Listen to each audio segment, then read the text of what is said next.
When I look out at our country, I don't see deplorables. I see fellow Americans, people who I treat with respect, even when we disagree and when we disagree strongly. I will work to restore a White House that represents light and compassion and respect for every American, regardless of race, religion, orientation, gender, or political affiliation.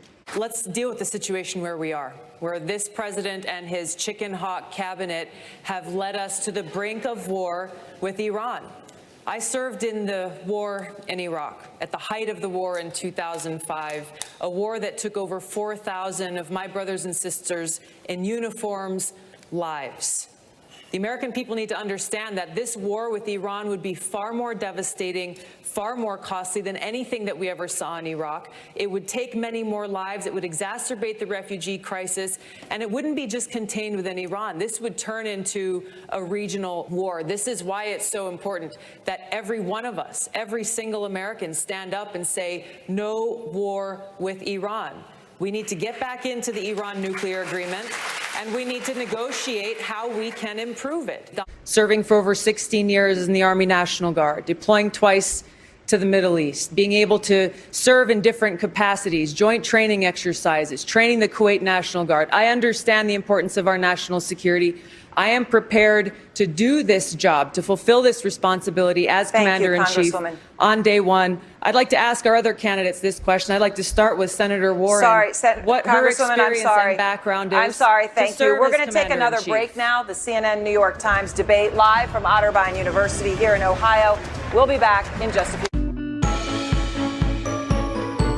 Congresswoman Gabbard, I'll give you a chance to respond. What Senator Harris is doing is unfortunately continuing to traffic in lies and smears and innuendos because she cannot challenge the substance of the argument that I'm making, the leadership and the change that I'm seeking to bring in our foreign policy, which only makes me guess that she will, as president, continue the status quo, continue the Bush, Clinton, Trump foreign policy of regime change wars, which is deeply destructive. This is personal to me because I served in Iraq. I left my seat in the state legislature in Hawaii, volunteered to deploy to Iraq, where I served in a medical unit where every single day I saw the terribly high human cost of war. I take very seriously the responsibility that the president has to serve as commander-in-chief, to lead our armed forces, and to make sure always, no, I'm not going to put party interests first. We are no better off in Afghanistan today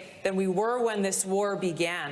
This is why it's so important to have a president and commander-in-chief who knows the cost of war and who's ready to do the job on day one. I am ready to do that job when I walk into the Oval Office. Thank you very much. Listen, I'm going to go down the line. We have got to have some present there. The Taliban was there long before we came in. They'll be there long before we leave. Well, we cannot keep U.S. troops deployed to Afghanistan thinking that we're going to somehow squash this Taliban that has been there, that every other country that's tried I didn't say squash them. When we weren't in there, they started flying planes into our buildings. So I'm just saying right now, the Taliban didn't attack us on 9/11. Al-Qaeda did. Well, I understand. Al-Qaeda attacked us on 9/11. I understand. That's why I and so many other people joined the military to go after Al-Qaeda, not the Taliban.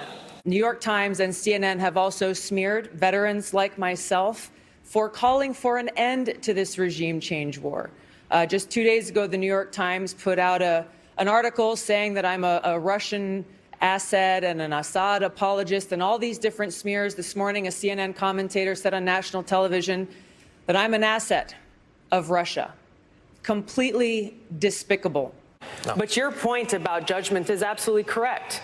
Our commander-in-chief does need to have good judgment. And what you've just pointed out is that you would lack the courage to meet with both adversaries and friends to ensure the peace and national security of our nation. I take the example of those leaders who have come before us, leaders like JFK, who met with Khrushchev, like Roosevelt, who met with Stalin, like Donald Trump, Reagan, who met like Reagan, who met and worked with Gorbachev. These issues of national security are incredibly important.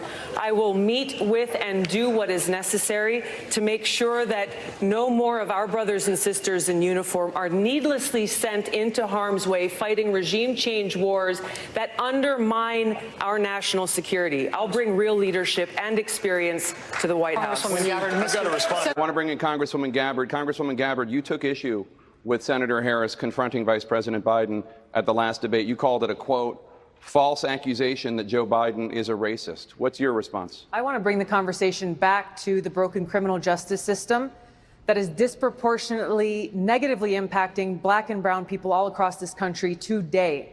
Now, Senator Harris says she's proud of her record as a prosecutor and that she'll be a prosecutor president, but I'm deeply concerned about this record. There are too many examples to cite, but she put over 1,500 people in jail for marijuana violations and then laughed about it when she was asked if she ever smoked marijuana. She blocked evidence. She blocked evidence that would have freed an innocent man from death row until the courts forced her to do so. She kept people in prison beyond their sentences to use them as cheap labor for the state of California. And she fought to keep cash bail system in place that impacts poor people in the worst kind of way. Thank you, Congresswoman. Senator Harris, your response. As the elected Attorney General of California, I did the work of significantly reforming the criminal justice system of a state of 40 million people, which became a national model for the work that needs to be done. And I am proud of that work. And I am proud of making a decision to not just give fancy speeches or be in a legislative body and give speeches on the floor, but actually doing the work of being in the position to use the power that I had to reform a system that is badly in need of reform.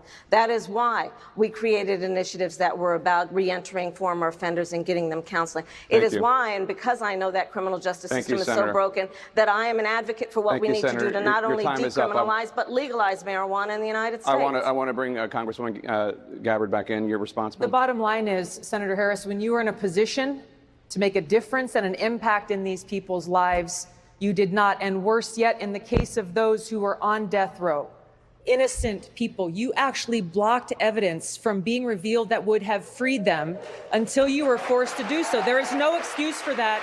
And the people who suffered under your reign as prosecutor, you owe them an apology. Senator Harris.